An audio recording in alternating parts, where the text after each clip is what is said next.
बिस्मिल्लाहिर्रहमानिर्रहीम जी। सबसे पहले तो मैं कौम को ये बताना चाहता हूँ कि अभी डॉक्टर्स के साथ, डॉक्टर फैसल सुल्तान के साथ तफसीली बातचीत हुई है मेरी। उन्होंने बताया है कि उनको, खान साहब को जो ज़ख़म आए हैं तो वो ज़ख़म किस नौइयत के हैं और इंशाअल्लाह ताला उनकी कंडीशन स्टेबल है और ऐसे ही रहेंगे। कोई ख़तरा उनको नहीं है। उसके ज़ाहिर है गोलियाँ लगी हैं, उसके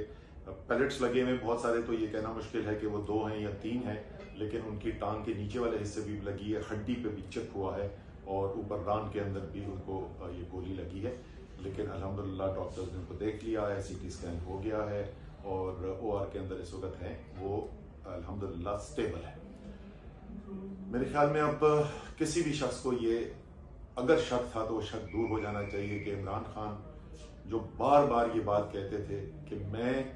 इस मुल्क की हकीकी आज़ादी के लिए अपनी जान देने को तैयार हूं, उसमें किसी को शक नहीं रह जाना चाहिए। मेरी 2 दिन पहले उनसे बात हुई, बहुत ज़्यादा ये आ रही थी खबरें कि सिक्योरिटी का ख़तरा है और मैंने उनको फ़ोन किया, मैंने कहा जी ये आ रही है ख़बर, तो उन्होंने कहा कि वो ठीक है लेकिन हम जो जिहाद के लिए अब निकले हुए हैं, इसके अंदर तो असद हमें बस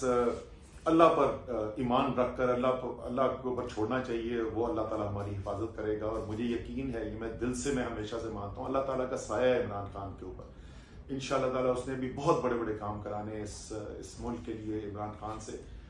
इंशाअल्लाह ताला वो हिफाजत रहेंगे। अब से थोड़ी देर पहले उन्होंने मुझे और मियां असलम इकबाल को बुलाया और उन्होंने कहा कि मेरे बिहाफ पर ये स्टेटमेंट जारी करो,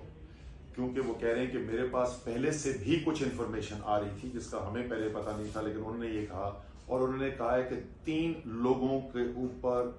मेरा यकीन है कि जिन्होंने ये सब कुछ करवाया है, और वो 3 लोग जो हैं वो शहबाज शरीफ हैं, वो राना सनाउल्लाह हैं और वो मेजर जनरल फैसल हैं। ये उन्होंने कहा कि मेरे पास ये इन्फॉर्मेशन पहले आ रही थी जिसकी बुनियाद के ऊपर मैं